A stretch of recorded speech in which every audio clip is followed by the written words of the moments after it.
So what is our responsibility? Number one, we have a responsibility to occupy. What does occupy mean? It means take it over. You know, the occupation forces that go in, what did Russia do the other day in Georgia?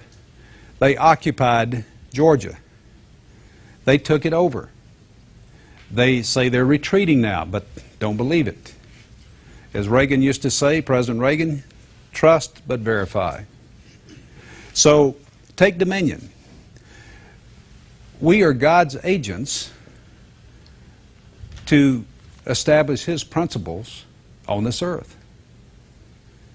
That's people who believe in God, who have a relationship with Him through His Son Yeshua, the Messiah. We're His agents. Satan also has his agents on earth. And if we're having problems with someone because they're not doing right, you know, they're not really our problem, but it's the spirit that is controlling them is our problem. It is a spiritual war. As we read in Ephesians chapter 6, for we wrestle not with flesh and blood, but against principalities, rulers of darkness in high places. So there is a spiritual dimension to all of this. So we're to occupy and take dominion. Many people, particularly in the church today, the institution that calls itself the church, is in retreat. I liken it to what happened in 1 Kings chapter 20. Remember that story where Ben-Hadad, the king of Syria, came to Ahab, the king of Israel, and said, your silver and gold is mine, your loveliest wives and choice children are mine, everything you have is mine. What did Ahab say? Whatever you say, my lord, my king, all I have is yours. Just take it. Why was that? Ahab was Ahab. He was a wimp. He was not willing to go to war to fight for the gifts that God had given him. Only when he got wise counsel did he change and say, hey, I can't do this. I can't deal with this. You have many people in the church today that are afraid to take a stand for fear of what? Man, primarily. There's more fear of man than there is fear of God in many quarters of Christendom today. More fear of man than fear of God. I can tell you without equivocation that I'm a point in my life that I absolutely fear no man. If God tells me to do something, I'm going to do it if it hair-lips the world. And this is the point that we have to be in our lives today, is sold out with pinpoint obedience. That is why it is going to be so important, because think about what the king of Syria was saying to Ahab, Ben-Hadad. He said, I want your silver and gold. In other words, I want your economy. I'm going to take over your economy.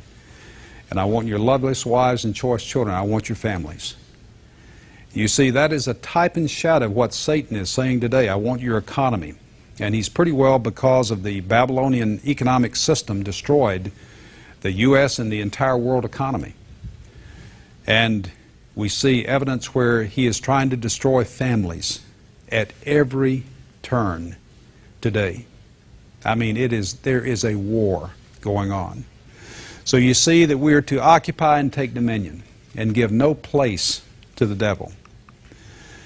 Again, we have this war of worldviews, and it involves economics, politics, and religion. Now, the political system that we have right now, every 4 years we elect a new president.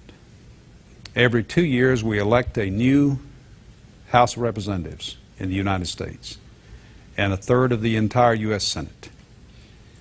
And so every election we have a responsibility to get involved and take dominion. Now, I hear a lot of people say that, well, with these choices that we have, I'll just be voting for the lesser of evils. Friends, let me tell you something. Until Jesus Christ is ruling and reigning on earth, you will always, in man, have the lesser of evils. Because there is no perfect man that is running for office. And our responsibility is to do good warfare. Because we might not have a candidate that is perfect in everything that we believe in. but are they better than the other candidate? And what we better do is do good warfare, because I can tell you, a lot of people say, let's take one of the parties back in 2006. People said, I'm tired of the Republicans, I'm going to give them a spanking. I'm going to vote for the Democrats, put them in the Congress. What happened? We spanked ourselves with Nancy Pelosi coming into power. So as a result, a lot of times you can spank yourself in trying to get at the hierarchy of a political party. You got to understand the hierarchy of both the major political parties, Democrat and Republican, they could care less about who you vote for as long as it's their candidate.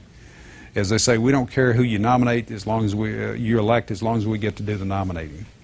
So a lot of times what we have to do is just do the good warfare. And let me tell you this, it is more important who's in the Congress than who's in the White House.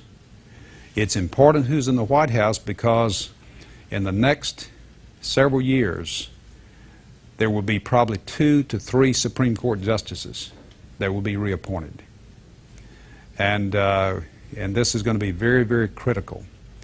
We're at the point to where we have to put our finger in the dike to make sure that the dam doesn't break. And it's going to be up to you and me, all of our fingers in the dike, to keep this thing from breaking, because our very political freedoms are at risk. There are those who, and we'll be talking about this in another session, but just the Human Rights Commission the other day at the United Nations passed a measure that makes it illegal to talk bad